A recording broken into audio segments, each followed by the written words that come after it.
25 septembre 2008. Expérience 46, aspirant du présent. Ce matin, je me lève assez excitée finalement. J'ai bien en mémoire les instructions du lutin et je commence en premier lieu par dire bonjour à mes chats et aux différentes plantes de la maison avant d'aller faire mon café. Au passage, je dis bonjour à mon maître spirituel, mon cactus quoi, et il me répond immédiatement. Il est bien plus sympa aujourd'hui et il m'explique qu'en fait les humains dorment tellement profondément qu'il faut les secouer un peu, et c'est simplement ce qu'il m'a fait hier. Il se passe une chose étrange, nous discutons et à chaque fois qu'il dit quelque chose, aussitôt une pensée semble naître pour m'emmener vers une supposition. À ce moment, il dit simplement « Reviens ici et maintenant » et je reçois comme une tape mentale. La pensée passe aussitôt et je reviens ici et maintenant dans ma conversation et dans mon travail à préparer le petit déjeuner. La conversation a été très longue et plutôt très instructive. Je vais essayer de résumer ce dont je me rappelle. Elle a duré plus d'une demi-heure d'échange, pratiquement instantané. Mais bon, je vais essayer de la résumer. Tu vois, ton mental essaie constamment de t'hypnotiser. À peine tu commences à t'intéresser au moment présent, et voilà qu'il veut t'emmener avec lui ailleurs. Mais pourquoi il fait ça? Il le fait parce que tu lui as demandé. C'est toi qui ne veux pas rester ici et maintenant, et tu as programmé ton mental pour ça, tout simplement. En fait, au bout de 3 minutes à être ici et maintenant, et je ne compte plus le nombre de tapes mentales, je sens ma gorge commencer à se nouer et mes membres se tétaniser. J'ai très envie de fuir dans mes pensées, mais je ne peux pas, il ne me laisse pas faire. C'est quoi ça? Pourquoi j'ai mal à la gorge comme ça et pourquoi mes membres se tétanisent? C'est pour ça que tu as programmé ton mental, pour ne pas avoir cette peur. Voir cette peur. La peur d'être qui tu es réellement, ni plus ni moins. Laisse-la s'envoler comme le karma et elle disparaîtra. Je laisse la peur s'envoler comme je suis habituée à le faire pour les mémoires de mort et le karma, en me pardonnant simplement et en laissant partir. Au bout de quelques minutes supplémentaires dans le moment présent, je m'ennuie ferme, bien que la conversation soit intéressante et que le fait de faire le café m'occupe longuement. Le temps est long dans le moment présent. Tu t'ennuies parce que tu ne laisses pas ton enfant intérieur s'exprimer. Regarde par la fenêtre et dis bonjour. Il y a une quantité énorme d'arbres à l'extérieur quand on regarde de mon balcon. Je donne directement sur la colline en fait. Je laisse venir ce qui veut dans le moment présent et les paroles fusent. Salut! Alors tu te joins à nous? Ça va? Etc. Un méli-mélo pas possible de bonjour fuse de tous les arbres et je ne sais plus qui dit quoi. En regardant avec les yeux de mon enfant intérieur, le monde semble réellement s'animer. Je vois une foule de monde à ma fenêtre et les saluts et pensées d'amour fusent de toutes parts. J'essaye de laisser descendre la lumière en moi pour donner l'amour que je peux sous les encouragements des arbres. Vas-y, tu vas y arriver, c'est pas mal. Vas-y, courage, on est avec toi. Un pauvre filet d'énergie part de moi, mais je m'aperçois à quel point c'est peu. Pas grave, c'est très bien, tu verras, continue comme ça, tu vas y arriver. Vraiment sympa et encourageant, les arbres. Je suis absorbé par le moment présent et rien ne vient troubler les communications qui fusent de toutes parts. Mon lutin continue sa leçon. Tu vois, c'est comme ça tout le temps pour tout le monde. Nous passons notre temps à vous parler et à vous encourager à nous rejoindre ici dans le moment présent. Mais pourquoi on vous entend si mal d'habitude? C'est une question de perception?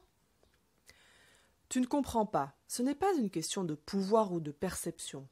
En fait, vous refusez d'entendre et vous partez dans votre auto-hypnose tellement vite qu'on ne peut pas vous joindre sauf cas exceptionnel. Nous pourrions vous forcer, mais le libre arbitre nous l'interdit. Je peux le faire pour toi parce que tu as renoncé à ton libre arbitre en le mettant entre les mains de Dieu. Tu as décidé de suivre la voie de l'amour, quoi qu'il arrive, tu l'affirmes avec suffisamment de conviction et tu le renouvelles à chaque instant. Alors nous pouvons t'aider à rester ici et maintenant et à t'éveiller petit à petit au réel. En plus, tu as décidé d'aller au plus haut le plus vite possible. Alors nous sommes là pour t'exaucer. N'importe quel homme qui prendrait cette décision aurait le même résultat, ne t'y trompe pas un instant. Mais cela nécessite de lâcher prise constamment et de t'en remettre à Dieu intégralement. C'est une question de constance dans le choix de l'intention.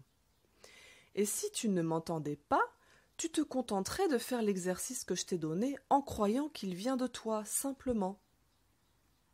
En fait, tu vas vite t'apercevoir que ce choix est le bon, car il n'existe aucune autre alternative à part l'auto-hypnose, et celle-ci ne mène pas très loin. L'évolution spirituelle réelle ne peut s'obtenir qu'en étant éveillé, et comme c'est le but réel de la vie, le reste tourne en rond. Toi, en communiquant avec les esprits et en travaillant beaucoup le spirituel, tu dois être éveillé réellement à peu près une demi-heure par jour. Tu imagines à ce rythme combien de milliers d'années il va te falloir pour arriver au but? Alors que si tu pouvais être complètement éveillé, une vie y suffirait bien largement, même moins que ça en fait. Le moment présent est le pas de la porte. Il faut s'y tenir constamment et y revenir sans cesse, car l'alternative est l'auto-hypnose du mental et rien d'autre. Mais ne t'y trompe pas, cette auto-hypnose est une mauvaise habitude du mental, pas plus, et cela l'empêche de faire autre chose. Et tu as remarqué comme tu as du mal à partir sur des pensées si tu maintiens la conversation avec moi? Interagir réellement avec le monde est le but du mental en fait. Et il ne peut pas à la fois t'hypnotiser complètement et communiquer constamment dans le matériel. Donc tu t'approches un peu plus du réel. Mais ne t'y trompe pas, ce que tu vas voir est encore très loin de la réalité. Alors que je réapprends à m'extasier de ce que je vois dans la colline et des messages d'encouragement de tous les arbres, le lutin ne cesse de me raconter tout ce que font les esprits. Vous autres les humains ne savez pas vous amuser et jouir de la vie. C'est pour ça que vous fuyez la réalité pour rêver. Nous autres profitons au maximum de tout, nous faisons la fête, dansons, chantons, vénérons amoureusement la vie et la célébrons sans cesse. La conversation a été bien plus longue encore et j'ai appris énormément de choses, mais bon, j'écrirai au fur et à mesure que ça me revient. Après cette longue conversation, ma femme se lève et vient prendre le café avec moi. Je parviens encore à rester à peu près ici et maintenant et lui raconte ce que le lutin m'a dit sans me laisser emporter par des pensées. Puis c'est l'heure fatidique. J'ai l'impression qu'il s'est écoulé une journée complète et pourtant je suis levée depuis une demi-heure. Il est temps de partir au travail. Vas-y, et courage, on fera le point ce soir. Je te nomme aspirant du présent, puisque vous autres aimez les titres. Vas-y, je suis avec toi. Je peux difficilement décrire ce que j'ai vu dans l'absolu. Tout le monde m'encourage sans cesse. J'essaie d'envoyer de l'énergie à tout ce que je croise comme je peux. En fait, mes yeux passent constamment d'un détail à un autre et j'échange énergétiquement avec tout ce que je peux et que je croise tout en contemplant le monde. J'ai l'impression de découvrir un endroit totalement nouveau. J'ai l'impression d'être un enfant en train de découvrir le monde. Comme la conversation m'a bien préparée avec le lutin, tous mes canaux sont ouverts et j'entends plein de voix chaleureuses me parler. Ce sont toutes les plantes en train de m'encourager. Je croise plein d'animaux. Un oiseau qui vole à toute vitesse en passant au-dessus de moi et en s'extasiant de son vol. Yeah! Un petit chien qui d'habitude ne me regarde pas le matin vient en remuant la queue vers moi, tout content. À côté de lui, son maître renfrogné, l'œil creux, en train de rêver. Un rêve de peur s'est inscrit clairement sur son visage. Tu sais, il a beaucoup besoin de mon amour, alors j'y retourne. C'est le chien qui vient de me parler. Il retourne auprès de son maître renfrogné. Je commence à arriver au centre-ville et je croise plein d'humains. Ils ont tous le visage inexpressif, creux et vide. Moi, à côté, qui regarde partout extasié, je dois avoir l'air d'un touriste qui débarque ou d'un enfant de 6 ans en train de découvrir la ville. Un rêve de gloire. Je sens que je me fais aspirer par le rêve de l'homme qui vient de passer. Aussitôt, mise en garde d'en haut. « Reviens ici, toi, ne te laisse pas absorber par leurs rêves. Méfie-toi, les hommes vont toujours t'absorber dans leur monde si tu te laisses faire. Regarde en périphérie, mais n'y entre pas. Je tiens compte de la mise en garde et reviens ici et maintenant en continuant à envoyer de l'énergie à tous et en écoutant les arbres et les plantes. Durant le trajet complet, j'essaie de maintenir cet état et j'y parviens à peu près. Je croise beaucoup de gens au centre-ville et chacun a le regard creux. En le voyant, je sais la nature du rêve. Des rêves de peur, des rêves d'amour, des rêves de pouvoir, des rêves de joie. Il y a toutes sortes de rêves, mais personne n'est réellement réveillé. Je réalise qu'en allant au boulot le matin, moi aussi je suis comme eux, un rêveur, rien de plus. Puis je réalise brusquement une chose. Je ne vois plus du tout de brouillard depuis que j'ai commencé à parler avec le lutin ce matin. Je vois vraiment le monde lumineux et présent, ici et maintenant. J'arrive enfin au travail après un mois de marche dans la rue, me semble-t-il.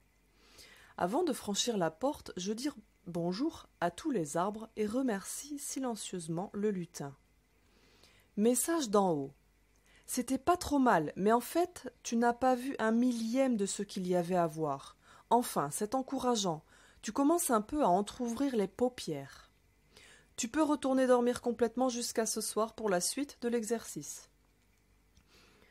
Je franchis la porte totalement hallucinée et raconte un résumé de ce que m'a dit le lutin à ma patronne. Puis je fais le café, me prépare à me rendormir et lance mon ordinateur pour coder. Tiens, le brouillard vient de se lever à nouveau.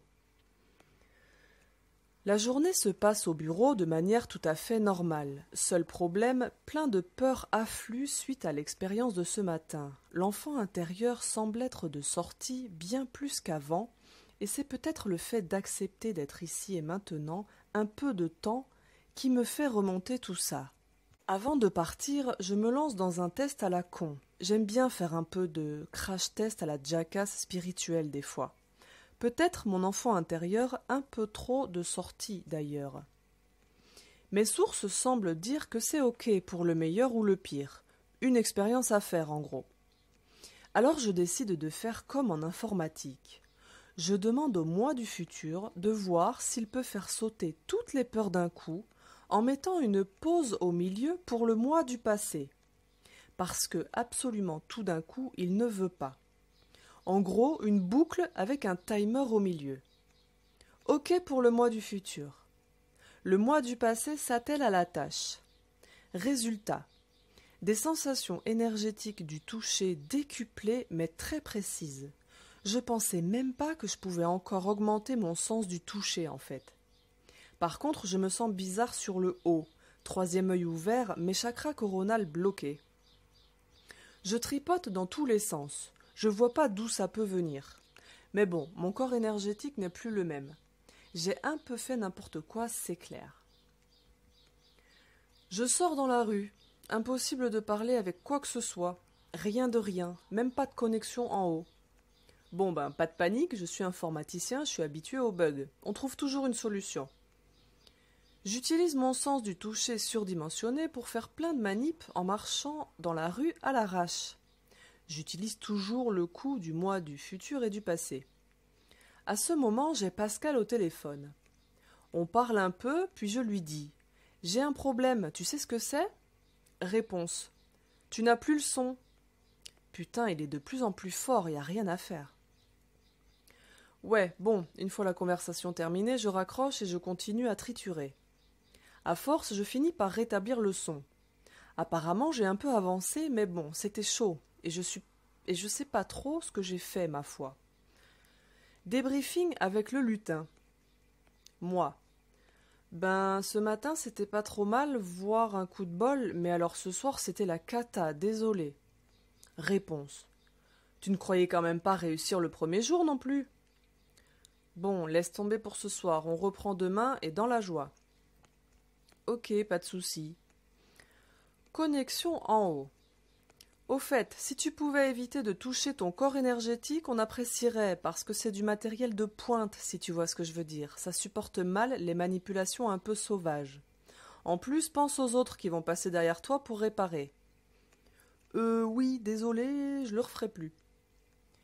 C'était simplement pour que tu vois. On ne touche pas n'importe quoi, n'importe comment. Si tu veux la manipulation directe du corps énergétique, on va dire que c'est pas pour toi. En plus, il n'y a pas de raccourci dans la spiritualité. Tu as des choses à faire encore et chercher à aller plus vite que la musique ne servira à rien. Ok, boss. Bon, demain matin sur le pont, pour ce soir, on va en rester là.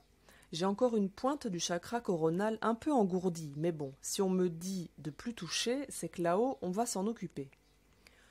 Morale de l'histoire, je crois que je vais m'en tenir à l'exercice de base la prochaine fois. L'enfant intérieur hors de contrôle, ça n'a pas l'air de le faire. Peut-être qu'il faut le tempérer un peu, va savoir.